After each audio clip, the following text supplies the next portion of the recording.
ദൈവനാമം വാഴ്ത്തപ്പെടട്ടെ. ഇന്ന് മാർച്ച് മാസം 29 ശനിയാഴ്ച, നോമ്പിൽ 22 ദിനം. എന്നെ കേൾക്കുന്ന നിങ്ങൾക്ക് ഏവർക്കും ക്രിസ്തുയേശുവിൻ്റെ നാമത്തിൽ സ്നേഹവന്ദനം. അല്പസമയ ചിന്തയ്ക്കായി തിരഞ്ഞെടുത്തിരിക്കുന്ന ചിന്താവിഷയം ഐസ് ഓപ്പൺ, കണ്ണ് തുറക്കപ്പെട്ടു. അതിനാധാരമായി അപ്പോസ്തല പ്രവൃത്തികളുടെ പുസ്തകം 26 അധ്യായം അതിൻ്റെ 18 വാക്യം.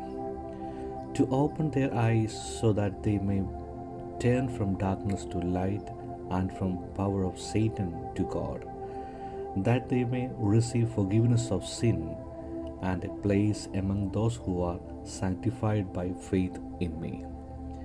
അവർക്ക് പാപമോചനവും എന്നിലുള്ള വിശ്വാസത്താൽ ശുദ്ധീകരിക്കപ്പെട്ടവരുടെ ഇടയിൽ അവകാശം ലഭിക്കേണ്ടതിന് അവരുടെ കണ്ണ് തുറപ്പാനും അവരെ ഇരുളിൽ നിന്ന് വെളിച്ചത്തിലേക്കും സാത്താൻ്റെ അധികാരത്തിൽ നിന്നും ദൈവത്തിലേക്ക് തിരിപ്പാനും ഞാനിപ്പോൾ നിന്നെ അവരുടെ അടുക്കൽ അയക്കുന്നു എന്ന് പറഞ്ഞു. ഈ വാക്യം നമ്മുടെ വിശ്വാസ ജീവിതത്തിൽ വെളിച്ചം വീശുന്ന ഒന്നാണ്. ഇതിന് പശ്ചാത്തലം പറയാതെ ഈ വാക്യം പൂർണ്ണമാവില്ല. അപ്പോസ്തല പ്രവൃത്തികളുടെ പുസ്തകം 26 അധ്യായം നമ്മൾ വായിച്ചു തുടങ്ങുമ്പോൾ അഗ്രിപ്പ രാജാവിൻ്റെ അടുക്കലുള്ള പൗലോസിന് സംഭാഷണങ്ങളാണ്. കാരാഗൃഹത്തിൽ അടയ്ക്കപ്പെട്ട പൗലോസിന് ഒരു റോമൻ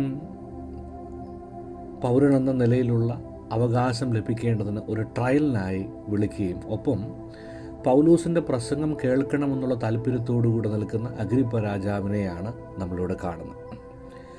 ഇങ്ങനെയുള്ള അഗ്രിപ്പ രാജാവിൻ്റെ അടുക്കൽ താൻ എന്തുകൊണ്ട് ഒരു റോമൻ പൗരനായ താൻ എന്തുകൊണ്ടാണ് ഇങ്ങനെ ആയിത്തീർന്നതെന്നും എന്താണ് തൻ്റെ ജീവിതത്തിൽ ഇത്രത്തോളം കണ്ടുവരുന്നതെന്നും വളരെ വ്യക്തമായി വിവരിക്കുന്ന ഒരു ഭാഗമാണ് 26 അധ്യായം.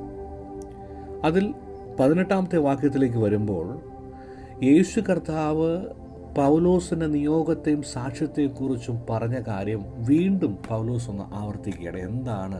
എന്തുകൊണ്ടാണ് ഞാനിങ്ങനെ ആയത്? പൗലോസിൻ്റെ ജീവിതത്തെ സൂക്ഷ്മമായി പരിശോധിക്കുമ്പോൾ ന്യായപ്രമാണത്തിലും ഇതര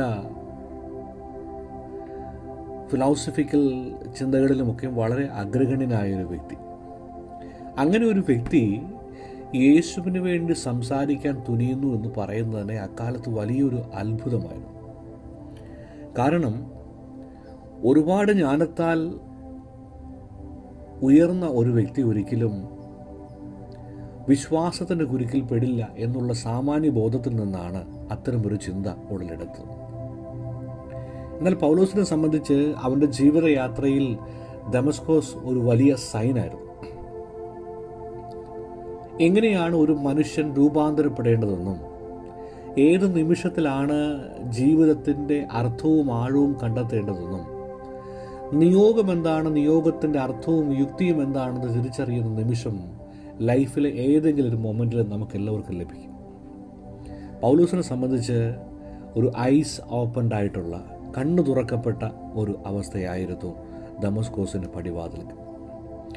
അതുകൊണ്ട് തന്നെ പിടിച്ച് ഈ ശുശ്രൂഷയ്ക്കായി നിയോഗിച്ച ക്രിസ്തുവിന് വേണ്ടി സംസാരിക്കുക എന്നത് തൻ്റെ ജീവിതത്തിൻ്റെ ദൗത്യവും ധർമ്മവുമാണ് എന്ന് വളരെ ശക്തമായി രാജാവിൻ്റെ മുമ്പിൽ പൗലോസ് അപ്പോസ്തലൻ വിളംബരം ചെയ്യുന്നുണ്ട്. ശരിക്കും ആ കാലഘട്ടമെന്ന് പറയുന്നത് ആത്മീയ അന്ധതയിലിടുന്നൊരു ലോകമായിരുന്നു. മനുഷ്യരൊക്കെയും പാപത്തിൽ വീണപ്പോൾ ദൈവസ്നേഹത്തിൻ്റെ വെളിച്ചം നഷ്ടപ്പെട്ടു എന്നും അന്ധതയിലായിരിക്കുന്നവർക്ക് ഒരിക്കലും ദൈവമെന്ന പരമസത്യത്തെ തിരിച്ചറിയാനാവില്ല എന്നും ഈ ലോകത്തിൽ പാപം വാഴുമ്പോൾ ദൈവം നമുക്ക് വെളിച്ചം പകരാൻ ആഗ്രഹിക്കുന്നുവെന്നും ഈ വാക്യം നമ്മളോട് ഓർമ്മപ്പെടുത്തുന്നുണ്ട്. പ്രിയപ്പെട്ടവർ, നമുക്കൊരു വെളിച്ചം, ഒരു പ്രതീക്ഷയുണ്ട്. എന്താണെന്ന് ചോദിച്ചാൽ അത് ക്രിസ്തുവിൻ്റെ വെളിച്ചമാണ്. ആ വെളിച്ചത്തെ തിരിച്ചറിഞ്ഞ് സഞ്ചരിക്കുവാനായിട്ടാണ് ഈ നോമ്പുകാലം നമ്മളെ ഓർമ്മപ്പെടുത്തുന്നത്. യേശു കർത്താവിൻ്റെ വെളി എന്തിനെന്ന് ചോദിച്ചാൽ പൗലോസ് തന്നെ പറയുന്നുണ്ട്, ക്രിസ്തുവിൻ്റെ ദൗത്യത്തെക്കുറിച്ചുള്ള അല്ലെങ്കിൽ പൗലോസിൻ്റെ മേലുള്ള ദൗത്യത്തെക്കുറിച്ചുള്ള ആ ഒരു വലിയ കൺസേണിനെ കുറിച്ചാണ് അവിടെ പറയുന്നത്. ശരിക്കും പൗലോസ് ഈ ഒരു കാര്യം അവതരിപ്പിക്കുമ്പോൾ ഈ വിളി പൗലോസിന് മാത്രമല്ല യേശുവിനെ പിൻപറ്റാൻ ആഗ്രഹിക്കുന്ന എല്ലാവർക്കും ഈ വിളി ഉണ്ട് എന്നതാണ്.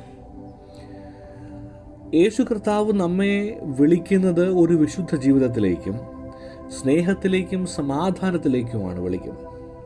അതുകൊണ്ട് അങ്ങനെയൊരു വിളി നമുക്ക് ലഭ്യമാകുമ്പോൾ നമ്മുടെ മറുപടി എന്തായിരിക്കും? എന്താണ് നമുക്ക് പ്രത്യുത്തരമായി പറയാനായിട്ടുള്ളത്? നമ്മളെ സംബന്ധിച്ച് ദൈവം ആഗ്രഹിക്കുന്നത് സാത്താൻ്റെ അടിമത്തിൽ നിന്നൊരു മോചനവും അന്ധതയിൽ നിന്ന് ദൈവത്തിൻ്റെ സത്യത്തിലേക്കുള്ളൊരു യാത്രയും ആണ് കർത്താവ് നമ്മെക്കുറിച്ച് ആഗ്രഹിക്കുന്നത്. ഓർക്കുക പ്രിയപ്പെട്ടവർ, ഒരിക്കൽ ക്രിസ്തുവിനെ കണ്ടാൽ നമ്മുടെ ജീവിതം ഒരിക്കലും പഴയതുപോലെ ആവില്ല. യേശുവിൽ നാം വിശ്വസിച്ചാൽ നമ്മളെ ആലിംഗനം ചെയ്യുന്നത് ദൈവത്തിൻ്റെ കൃപയാണ് എന്ന് നാം മനസ്സിലാക്കണം. അതുകൊണ്ട് വിശ്വാസത്താൽ രക്ഷയും വിശുദ്ധീകരണവും പ്രാപിക്കാനായിട്ടാണ് ഈ നാളുകൾ നമ്മുടെ ജീവിതത്തെ ക്രമപ്പെടുത്തേണ്ടത്.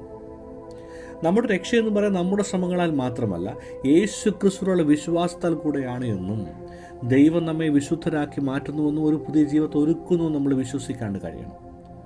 അതുകൊണ്ട് ഈ കാലയളവ് എന്ന് പറയുന്നത് നമ്മുടെ ജീവിതം ദൈവത്തിൻ്റെ സാക്ഷ്യമായി മാറണം. നമ്മുടെ കണ്ണുകൾ തുറന്നിട്ട് ദൈവം കാണിക്കുന്ന വഴി എന്ന് നോക്കുക, അതിൽ ധൈര്യപൂർവ്വം സഞ്ചരിക്കുക, ഒരു നിരാശയും വേണ്ട. പൗലോസിനെ സംബന്ധിച്ച് ഇത്തരം ഒരു ഹ്യൂജ് ട്രാൻസ്ഫോർമേഷനിലേക്ക് വന്നപ്പോൾ അവിടെ തന്നെ അറിയാം ഈ വഴി അത്ര സുഖകരമല്ല എന്നും. പക്ഷേ എന്നെ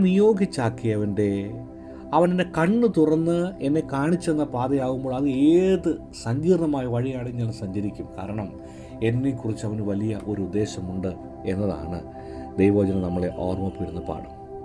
അതുകൊണ്ട് ഈ നോമ്പ് കാലം എന്ന് പറയുന്നത് നമ്മുടെ കണ്ണുകൾ തുറക്കാനുള്ള സമയമാണ്. നമ്മുടെ അകക്കണ്ണുകളെ തുറന്ന് ചില കാഴ്ചകൾ കാണേണ്ടതുണ്ട്. ചില മങ്ങിയ കാഴ്ചകൾ മാത്രമാണ് നമ്മൾ കണ്ടുകൊണ്ടിരുന്നത്. യഥാർത്ഥമായ അകക്കാമ്പുള്ള കാഴ്ചകളിലേക്ക് നമ്മുടെ ശ്രദ്ധയെ എത്തുമ്പോഴാണ് ദൈവം നടത്തുന്ന വിധങ്ങളെക്കുറിച്ച് നമുക്ക് ഓർക്കുവാനും ദൈവവും താഴുവാനും നമുക്ക് സാധ്യമാകുന്നത്. നമ്മുടെ ആത്മീയ ജീവിതത്തിൽ ഇരുട്ടിൽ നിന്ന് വെളിച്ചത്തിലേക്കുള്ളൊരു മാറ്റം ആവശ്യമാണ് നമ്മൾ അറിയണം. ക്രിസ്തുവിനെ സ്വീകരിക്കുമ്പോൾ അവൻ നമ്മെ പുതുക്കുന്നു, വിശുദ്ധീകരിക്കുന്നു, തൻ്റെ ശിഷ്യന്മാരാക്കുന്നു. അതുകൊണ്ട് നീ ദൈവത്തിൻ്റെ വെളിച്ചത്തിൽ നടക്കാൻ തയ്യാറാണോ എന്ന ചോദ്യത്തിന് ഒരു ഉത്തരം ഈ നോമ്പുകാലം നമ്മളെ ഓർമ്മപ്പെടുത്തുന്നുണ്ട്. ഞാൻ എൻ്റെ വാക്കുകൾക്ക് വിരാമം കുറിക്കുക. പൗലോസ് അപ്പോസ്തലൻ തൻ്റെ ഓർമ്മകൾ, തന്നെ ദൈവം പിടിച്ച കർത്താവായ യേശു ക്രിസ്തു പിടിച്ച ഓർമ്മകൾ പറയുമ്പോൾ നല്ല രീതിയിൽ വാചാലനാകുന്നുണ്ട്.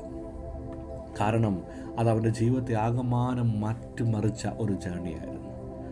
നമ്മുടെ ലൈഫിൽ അത്തരം മൊമെൻ്റായിട്ട് കാത്തിരിക്കാം. ഒരുപക്ഷെ നമുക്ക് അങ്ങനെ ഒരു ജീവിത അനുഭവമുണ്ട് എങ്കിൽ, നിങ്ങളെ ദൈവം കൃത്യമായ ഒരു നിയോഗം ഏൽപ്പിച്ചിട്ടുണ്ടെങ്കിൽ അത് ഏറ്റെടുക്കുവാനും അതിന് യോഗ്യമാവണ്ണം ഫലം കായ്പാനും നമുക്ക് സാധ്യമാകുന്നുണ്ടോ? കേവലം ചില പ്രവൃത്തികൾ മാത്രമല്ല, ആഴമേറിയ പ്രവർത്തനം. എന്ത് എന്നെക്കുറിച്ച് ആഗ്രഹിച്ചുവോ അതേ അളവിലുള്ള പ്രവർത്തനം നമ്മുടെ ജീവിതത്തിൽ സംഭവിക്കുമ്പോൾ മാത്രമാണ് ക്രിസ്തുവിന് പ്രിയപ്പെട്ടവരായി നമ്മൾ മാറുന്നത്. ഇവിടെ മറ്റുള്ളവരുടെ കണ്ണു തുറക്കുവാൻ പൗലോസ് നിയോഗിച്ചതുപോലെ ഇന്ന് നമ്മളെ ദൈവം ചിലരുടെ കണ്ണുകൾ തുറക്കാൻ നിയോഗിച്ചിരിക്കുക. അവരുടെ ജീവിതത്തിൽ പുതിയ അർത്ഥമുണ്ടാകാൻ നിശ്ചയിച്ചിരിക്കുക. അതുകൊണ്ട് നമ്മുടെ ജീവിതവും സാക്ഷ്യവുമാകണം മറ്റുള്ളവർക്ക് വെളിച്ചമായി മാറേണ്ടത്. അതുകൊണ്ട് കർത്താവേ, ഈ ദിനങ്ങളിൽ നിൻ്റെ വെളിച്ചമുള്ളവരായി നിൻ്റെ വെളിച്ചത്തിൻ്റെ തണലിൽ നടക്കുവാൻ ഞങ്ങളെല്ലാവരും സഹായിക്കണമേ എന്നൊരു പ്രാർത്ഥന നമ്മിൽ ഉയരേണ്ടതുണ്ട്. അവിടെയാണ് നമ്മുടെ ജീവിതം സ്വാർത്ഥമാകുന്നത്. കണ്ണുകളെ അടയ്ക്കാം, പ്രാർത്ഥിക്കാം. ദൈവമായ കർത്താവേ, പൗലോസിൻ്റെ ജീവിതത്തിൽ അവിടുന്ന് ഇടപെട്ടതുപോലെ ബലഹീനരായ അടിയങ്ങളുടെ ജീവിതത്തിലും അവിടുന്ന് ഇടപെടണമേ. നിങ്ങളുടെ കണ്ണുകളെ തുറന്ന് ശരിയായ കാഴ്ചകളെ കണ്ട് നിൻ്റെ നിയോഗ വഴികൾ സഞ്ചരിപ്പാൻ ഞങ്ങളെല്ലാവരെയും സഹായിക്കണം. ഈ ദിനങ്ങൾ ഞങ്ങളുടെ ജീവിതത്തിന് ഏറ്റവും മനോഹരമായ നിമിഷങ്ങളാക്കി തീർക്കണമേ. ഇന്നത്തെ പ്രഭാതത്തെ അവിടുന്ന് അനുഗ്രഹിക്കണം. പുതുശക്തിയോടുകൂടെ ഞങ്ങളുടെ ജീവിത സാഹചര്യങ്ങളിലായിരിക്കാൻ ഞങ്ങളെ സഹായിക്കണം. പ്രാർത്ഥനയും യാചനയും ശ്രദ്ധ വെച്ച് കേട്ടതിനായി സ്തോത്രം. യേശുവിൻ ധന്യമുള്ള നാമത്തിൽ തന്നെ ആമേൻ. എല്ലാവർക്കും ഒരു ശുഭദിനം നേരും.